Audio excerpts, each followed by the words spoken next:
Vous avez désormais la parole. Merci, Monsieur le Président, Mesdames et Messieurs les députés. De très rudes affrontements militaires, des bombardements qui n'ont épargné ni les hôpitaux, ni les lieux de culte. Des milliers de civils contraints de fuir leur foyer pour se mettre à l'abri. 44 jours de guerre au sens le plus littéral de ce terme. Voilà pourquoi personne en France aujourd'hui ne saurait être indifférent à ce qui vient de se produire dans le Haut-Karabakh et dans son pourtour. Beaucoup dans cet hémicycle et en dehors de cette enceinte ressentent de l'indignation. J'en fais partie.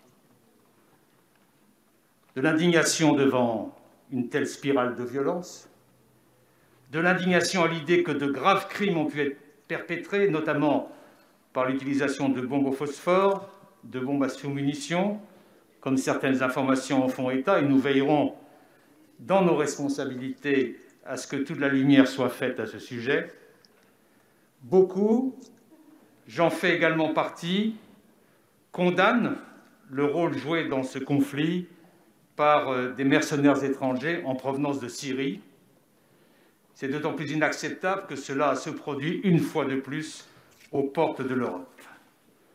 Beaucoup, enfin, et c'est aussi mon cas, dénoncent l'attitude de la Turquie, qui, comme d'ailleurs sur le théâtre syrien, comme d'ailleurs sur le théâtre libyen, comme d'ailleurs en Méditerranée orientale, semble jouer tout à la fois la carte de la compétition et la carte de la connivence avec la Russie, de la compétition et de la connivence, au détriment de la sécurité et de la stabilité de la région.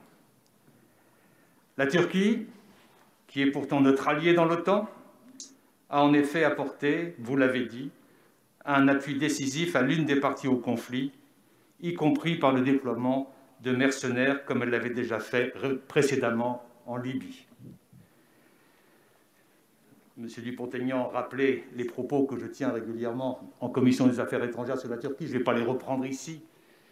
Mais en tout cas, je peux vous dire, mesdames et messieurs les députés, que lors de la réunion annuelle des ministres des Affaires étrangères de l'OTAN qui s'est tenue avant-hier, j'ai pu porter un message de grande fermeté à ce sujet. Et j'ai constaté que d'autres alliés, d'autres grands alliés, ont aussi, et c'est nouveau, porté cette exigence urgente de clarification lors de ces débats. Je partage donc beaucoup de ce qui vient d'être dit. J'entends votre colère, j'entends vos craintes, j'entends les questions que vous posez. Et pour autant, et je le dis en toute franchise, je ne partage pas l'objectif visé par le projet de résolution qui vous est soumis cet après-midi, c'est-à-dire la demande d'une reconnaissance de l'indépendance du Haut-Karabakh. Parce que nos amis arméniens ne nous demandent pas de reconnaître l'indépendance du Haut-Karabakh. Ils ne le demandent pas. Et que parce qu'eux-mêmes ne l'ont pas reconnu. Jamais dans l'histoire, quelles que soient les frontières, même lorsqu'elles étaient très favorables à l'Arménie. Jamais ils ne l'ont reconnu et ils ne nous le demandent pas. Ensuite, parce que la demande qu'ils ne nous demandent pas aujourd'hui, pas plus qu'hier.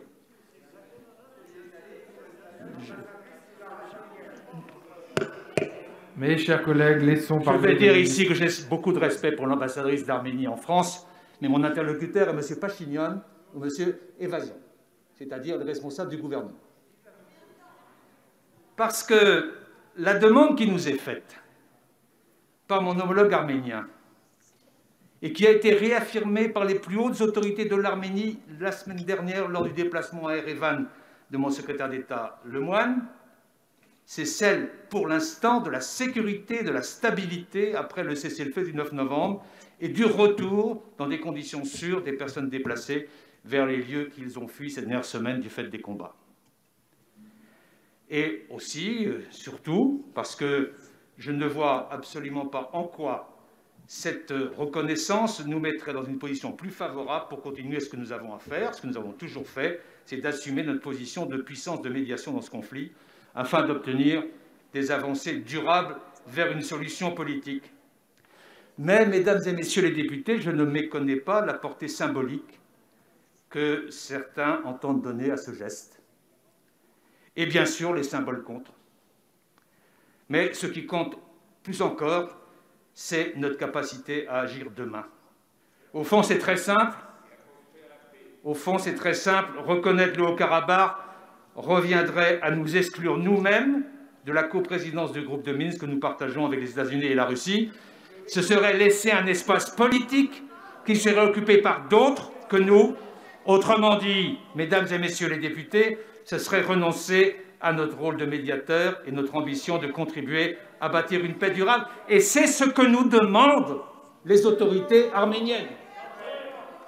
Expressément, hier comme aujourd'hui. Et c'est d'autant plus vrai que l'urgence va à la stabilisation de la situation à la suite du cessez-le-feu du 9 novembre. Cette stabilisation devra permettre ensuite d'engager une négociation sur une solution globale. Mesdames et messieurs les députés, bien qu'elles viennent de connaître des développements dramatiques et précipités, je voulais vous rappeler, mais Guy Tessier l'a dit tout à l'heure avec justesse, que la crise du Haut-Karabakh est une crise ancienne qui plonge ses racines dans les déchirements du XXe siècle. C'est une crise que la France s'efforce de contribuer à désenchevêtrer depuis plus de 20 ans. Depuis que nous avons rejoint la présidence du groupe de Minsk, c'était, je vous le rappelle, à l'initiative du président Chirac, auquel l'OSCE, au lendemain du cessez-le-feu intervenu après les affrontements des années 91-94, a confié, en 1995, un mandat pour parvenir à une solution négociée, durable, au conflit du Haut-Karabakh.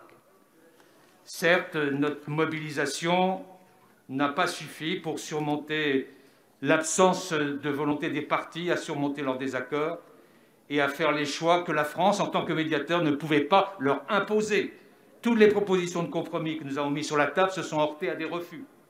Et dès le 27 septembre, nous avons appelé à un cessez-le-feu. Nous nous sommes mobilisés pour obtenir la cessation des hostilités. Tout de suite, le président de la République a tenu des propos très fermes. Et ensuite, lui et moi-même avons multiplié les démarches, à la fois auprès de nos homologues arméniens et nos homologues azerbaïdjanais, mais cela n'a pas abouti. Et donc, aujourd'hui, vous le savez, le cessez-le-feu du 9 novembre a été négocié, a été signé par les deux parties dans une situation d'urgence absolue, puisque, à ce moment-là, les forces de l'Azerbaïdjan se trouvaient à quelques kilomètres seulement de Stepanakert. Si ce cessez-le-feu doit être respecté, cependant, il ne résout pas la crise du Haut-Karabakh. Il n'est pas une solution durable au conflit. Le statu quo, m'a dit M. Fangel, n'est pas une solution. Oui, le statu quo ne permet pas d'envisager l'avenir. Et donc, notre première priorité aujourd'hui, c'est d'apporter notre soutien aux populations civiles chassées par les combats et de garantir leur retour en toute sécurité vers les lieux qu'ils ont dû quitter. Et vous le savez, sous l'impulsion du président de la République, nous avons déployé un important effort de solidarité. Dès le 22 novembre, un avion avec du matériel militaire, médical d'urgence et de l'aide humanitaire s'est rendu à Erevan. Quelques jours après, une délégation conduite par le secrétaire d'État Jean-Baptiste Lemoyne s'est rendue à Erevan à bord d'un avion chargé de 50 tonnes de fret avec le soutien des organisations humanitaires et des organisations arméniennes. Des établissements hospitaliers français sont également en train de se mobiliser pour prêter assistance aux médecins arméniens. Nous poursuivrons ce travail humanitaire indispensable. Mais nous entendons, dans le même temps, à continuer à jouer le rôle qui nous incombe dans le cadre du groupe de Minsk, et nous poursuivrons donc des objectifs politiques. Cet après-midi, une déclaration des 3 coprésidents, en mon nom, en celui de mon homologue russe Sergueï Lavrov et du vice-ministre américain Steve Biegun, sera publiée à l'occasion de la réunion de l'OSCE qui se tient en ce moment pour poser les bases de la poursuite de notre action commune sur ce dossier. Car, vous l'avez dit les uns et les autres, il y avait dans l'arrangement du 9 novembre des zones d'ombre qui demandent des clarifications, et nous l'avons dit très clairement à la Russie. Je vous précise d'ailleurs parce que je pense que certains ont dû l'oublier, pour plusieurs interlocuteurs qui ont évoqué Mme Santiago, Mme Thiel, Je rappelle qu'il y a un accord de défense entre l'Arménie et la Russie, qui ne vous a pas échappé. Comme ne vous a sans doute pas échappé que la seule base russe qui existe dans la région se tient en Arménie. Et qu'il y a un traité qui s'appelle l'Organisation du traité de sécurité collective qui engage la solidarité militaire entre la Russie et l'Arménie. Je dis ça parce que les situations sont toujours plus complexes que celles qu'on imagine. Je voudrais rajouter qu'il y avait des zones d'ombre. Nous l'avons dit très clairement à la Russie. Je vais en faire l'inventaire. Il y a le départ des mercenaires étrangers. Il y a le respect du droit international s'agissant des prisonniers de guerre, du rapatriement du corps des victimes du conflit, la protection du patrimoine culturel et religieux, et naturellement la relance d'une négociation pour définir une solution durable à ce conflit, notamment les questions qui ont trait au statut final du Haut-Karabakh et à cette délimitation administrative, à son mode de gouvernance qui doit résulter de la négociation. C'est aujourd'hui, maintenant que les armes se sont tues, que nous devons intensifier nos efforts de paix, et la déclaration commune qui sera rendue publique tout à l'heure va dans ce sens. Il est nécessaire que nous puissions agir aussi en étroite collaboration avec nos partenaires européens, et les 27 ont adopté récemment une déclaration sur le Haut-Karabakh qui reprend l'essentiel des préoccupations que je viens d'évoquer et qui réaffirme son plein soutien au coprésident du groupe de Minsk vers la reprise des négociations. Enfin, nous cherchons à obtenir ce que j'appelle un cessez-le-feu patrimonial. Ce conflit ne doit pas mettre en danger le patrimoine inestimable qui se trouve dans la région. Je pense au patrimoine culturel, mais aussi au patrimoine religieux, qu'il s'agisse du patrimoine chrétien ou du patrimoine musulman. Toute action sur le terrain doit respecter toutes les histoires, toutes les cultures et toutes les religions. Et sur ce sujet, l'UNESCO nous soutient, le Premier ministre Pachinian nous soutient, le président Aliyev a pris des engagements. Maintenant, il faut que ce consensus sur le cessez-le-feu patrimonial se traduise sur le terrain, et nous y veillerons. Ce que nous demandent les partis et ce que nous commandent nos engagements internationaux, ce que nos partenaires européens attendent de nous, c'est d'une part de consolider le cessez-le-feu et d'engager maintenant de nouvelles étapes afin d'aboutir à une solution politique durable. Ces nouvelles étapes, elles commencent par la déclaration dont je viens de parler. Il faudra aussi, je le dis très franchement ici, réengager un dialogue avec l'Azerbaïdjan. J'entends les critiques parfois très violentes de l'Azerbaïdjan à notre égard.